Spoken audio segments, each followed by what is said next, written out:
Ouais, salut tout le monde, c'est David de Family Métis, j'espère que vous allez bien. Aujourd'hui, je voulais vous faire une petite vidéo et réagir à à l'annonce qui a été faite par le Premier ministre espagnol au niveau de l'immobilier. Donc en fait, selon lui, l'Espagne est confrontée à une crise du logement, et ça je pense que c'est vrai, hein, et c'est marqué par une pénurie de logements sociaux et une flambée des prix immobiliers. Et c'est exacerbé en fait par la prolifération des logements touristiques de courte durée via les plateformes comme Airbnb.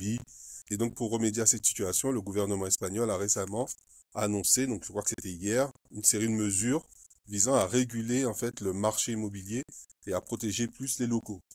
Donc les principales mesures annoncées, c'est l'encadrement des loyers. Donc ils vont mettre un plafond pour limiter les augmentations excessives des loyers dans les zones tendues. Donc je pense que c'est surtout les zones touristiques, zones côtières, où c'est compliqué de trouver un logement pour les locaux à des prix inférieurs à par exemple 2000 euros le mètre carré, 2500 euros le mètre carré. Ils veulent aussi faire une régulation des locations touristiques.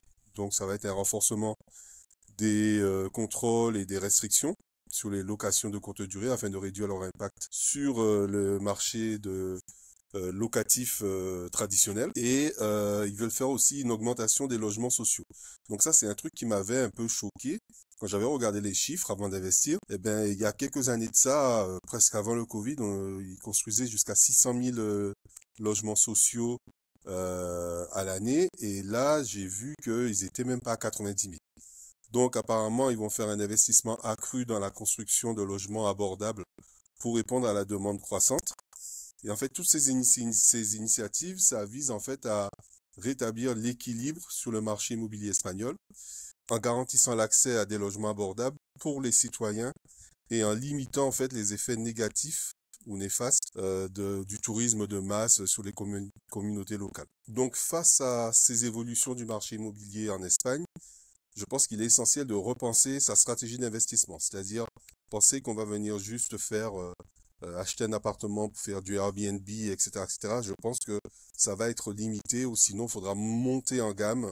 Personnellement, par rapport à tout ce que j'ai observé et par rapport à l'expérience que j'ai accumulée en France sur une dizaine d'années sur la location Airbnb, la colocation et la location longue durée, je pense que la colocation à rendement se présente comme une alternative rentable et adaptée aux nouvelles législations et aux nouvelles régulations. Donc, comme je vous ai promis, je suis en train de finir une formation qui va vous offrir une opportunité unique d'apprendre à naviguer dans ce contexte en mutation et à maximiser vos investissements immobiliers grâce à la colocation.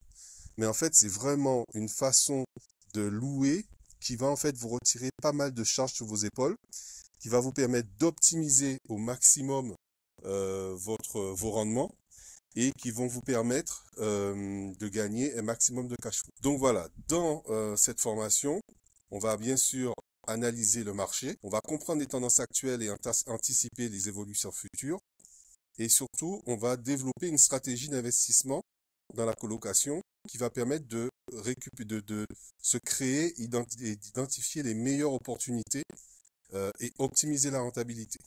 L'objectif, ça sera quand même de se familiariser avec les nouvelles régulations et assurer d'être en conformité avec vos investissements. Alors surtout, n'hésitez plus à télécharger le e-book où je vous explique comment vous installer en Espagne, ce qui vous permettra d'être prioritaire lorsque je vais sortir la formation. Pourquoi? Parce que vous comprenez bien que je ne vais pas me tirer une balle dans le pied.